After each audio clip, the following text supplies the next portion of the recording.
Isang basurero si Rodolfo. Siya ay masipag sa trabaho, lahat ay kakayanin para sa kanyang nag-iisang anak na babae. Maliit pa ang kanyang anak, 7 taong gulang lang ito.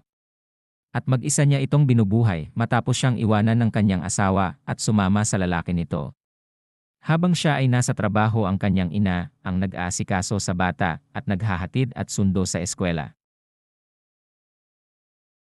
Tiniis naman ni Rodolfo ang hirap sa trabaho sa pagiging isang basurero. Isang araw habang binababa nila ang mga basura sa landfill. Pag-angat niya sa isang sako ng basura ay may nakita siyang manika. Maalikabok ito at marumi na pero kompleto pa ang parte ng katawan ng manika.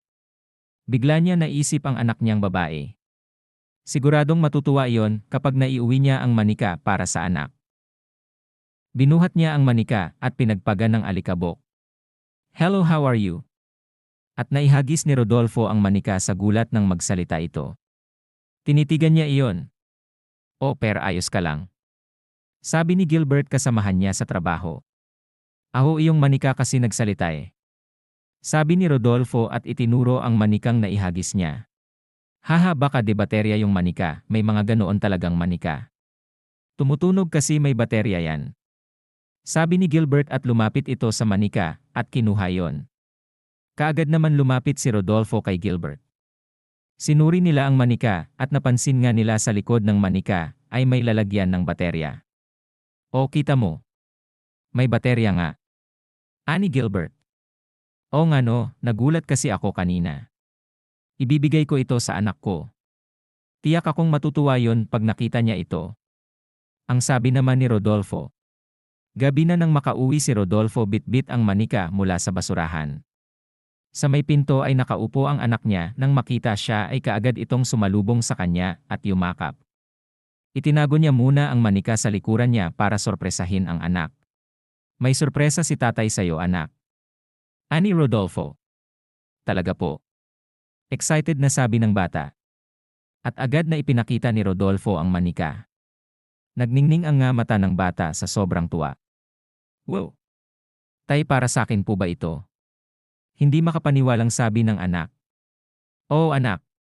Simula ngayon sa'yo na ang manikang ito," ang sabi ni Rodolfo. Medyo malaki yung manika na halos kasing laki na lang ito ng anak niya. Sa sobrang tuwa ng bata ay niyakap niya ng mahigpit ang manika. Simula ng araw na yon ay araw-araw na nasa tabi ng bata ang manika. Ito rin ang lagi niyang kalaro, nasa tabi ito kapag kakain siya at maging sa pagtulog. Masaya naman si Rodolfo na napasaya niya ang kanyang anak.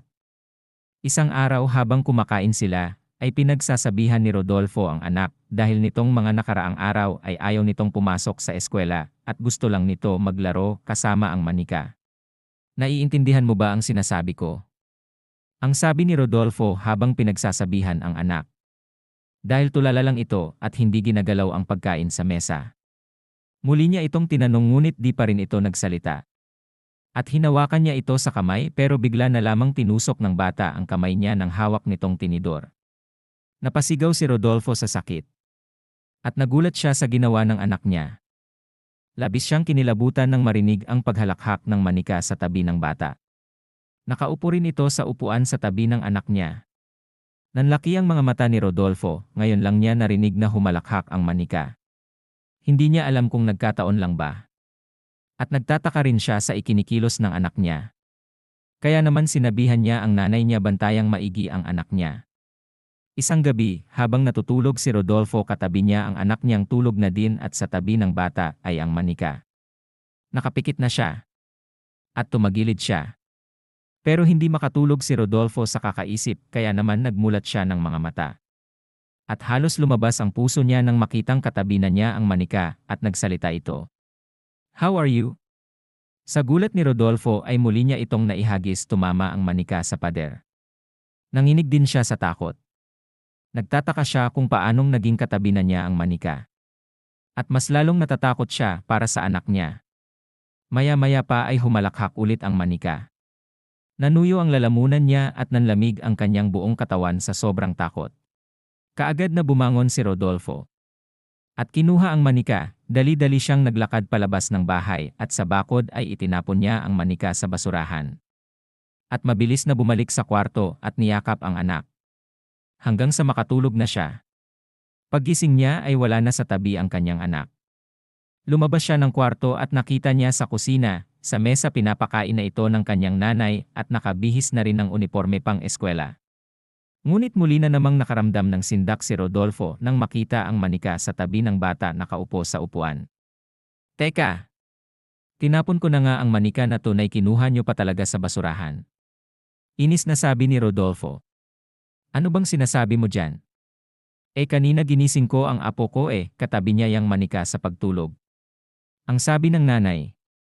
Kaya naman tila maubos ang dugo ni Rodolfo sa scene. Yung lang po muna pero huwag mag-aalala i-upload pa din natin ang part 2.